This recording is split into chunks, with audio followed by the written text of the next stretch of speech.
governança global novamente é defendida durante a COP28.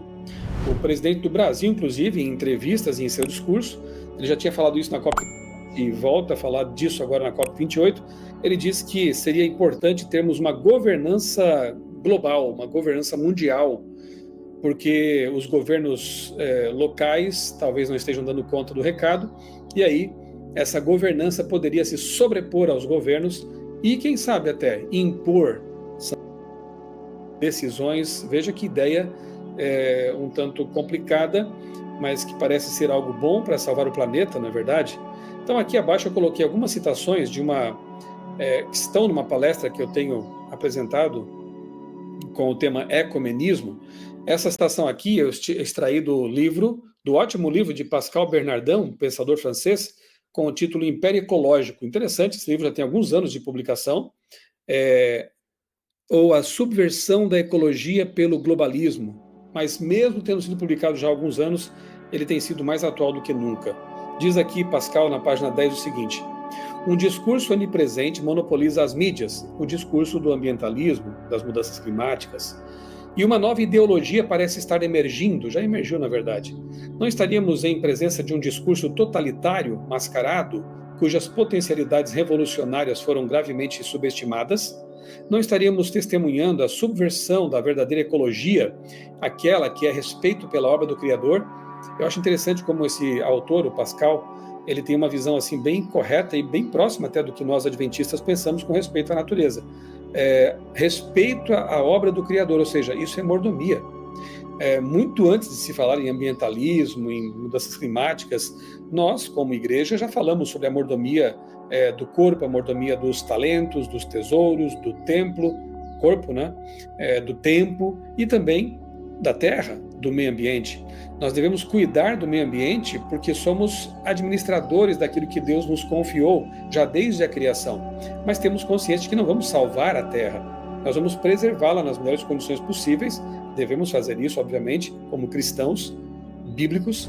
Devemos preservar o planeta até quanto for possível. Mas não vamos salvá-lo, porque ele vai ser finalmente destruído para ser recriado por Deus, pelo Criador. E aqui Pascal acerta o alvo, né? Ele fala aqui de um discurso totalitário mascarado. Parece muito bom ter uma governança mundial, um governo global, mas que tipo de coisas poderá fazer esse governo com a justificativa de que está salvando o planeta? Mais um trecho aqui na página 12. A nova ideologia deverá fornecer um princípio central e unificador. Interessante, porque Ellen White, e aqui embaixo está a citação, né? Mensagens Escolhidas, volume 3, página 393, ela fala de um laço de união universal, uma grande harmonia. Pascal usa outra expressão aqui, né? Ele fala aqui de princípio central e unificador. Achei bem parecidas as ideias, tanto dele quanto de Ellen White, mais de um século antes dele. Então haverá um princípio central unificador, podemos chamar de laço de união universal, em torno do qual a sociedade mundial poderá se construir e se definir.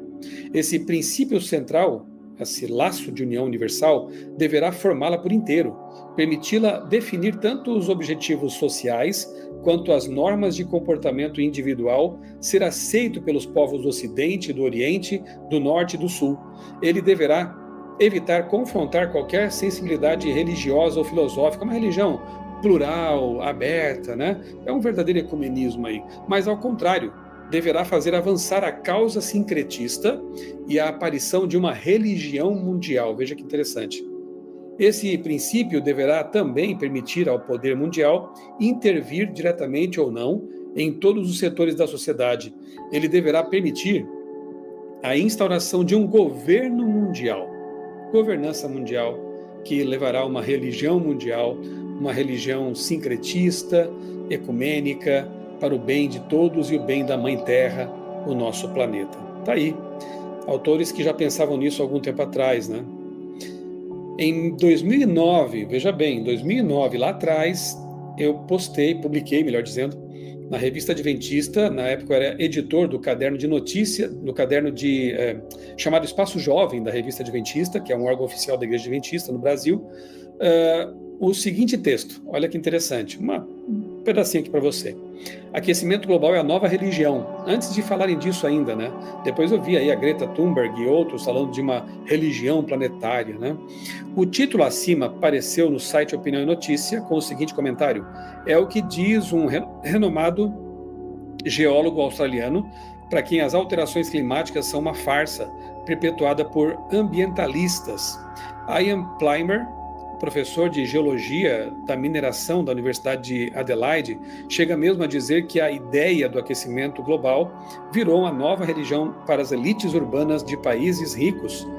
Ele é um crítico do chamado aquecimento global antropogênico, ou seja, produzido pelo ser humano, e da ortodoxia ambiental corrente, segundo a qual o fenômeno pode ser revertido por meio da redução da poluição atmosférica. E assim segue o texto, né? Para Plimer, o aquecimento global é algo natural, com muitos precedentes na história do planeta, ou seja, algo cíclico, né?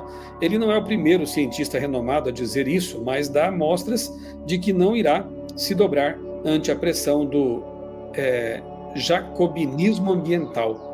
O que Plimer parece não saber é que o ambientalismo, também chamado por alguns de ecumenismo, está, na verdade, quem cunhou esse termo foi o pastor Sérgio Santelli, um pastor adventista, né? Está ajudando a unir movimentos, grupos e instituições tão díspares como o Vaticano e cientistas ateus em torno de um mesmo ideal: salvar a Terra da destruição. E eles têm até uma proposta: parar um dia na semana para que o planeta possa descansar. Que dia será esse? E depois de 2009 para cá, muita coisa foi dita, muita água passou por baixo da ponte ambientalista, e eu creio que devo ter sido o primeiro a publicar algo numa revista oficial da igreja sobre esse tema aí, né?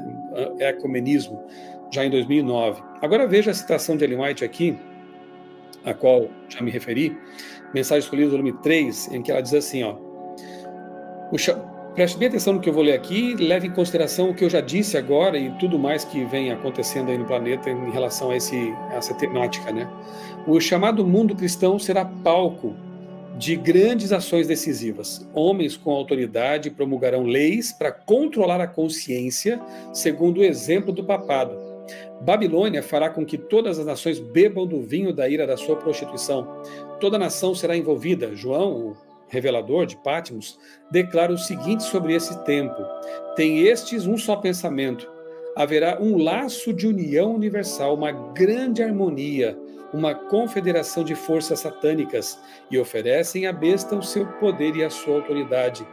Assim, é manifestado o mesmo poder arbitrário e opressor contra a liberdade religiosa, contra a liberdade de adorar a Deus, de acordo com os ditames da consciência, que foi manifestado pelo papado, quando no passado ele perseguiu os que ousaram recusar conformar-se aos ritos e cerimônias religiosas dos romanistas. Então, esse espírito opressor, perseguidor, voltará. Nós sabemos disso, né? Estudando Apocalipse 13, a gente vê bem isso aí, mas ela diz aqui que haverá um laço de união universal, uma grande harmonia. O que seria capaz de promover uma harmonia entre pensamentos tão diferentes, países diferentes, políticas diferentes, esquerda e direita de mãos dadas?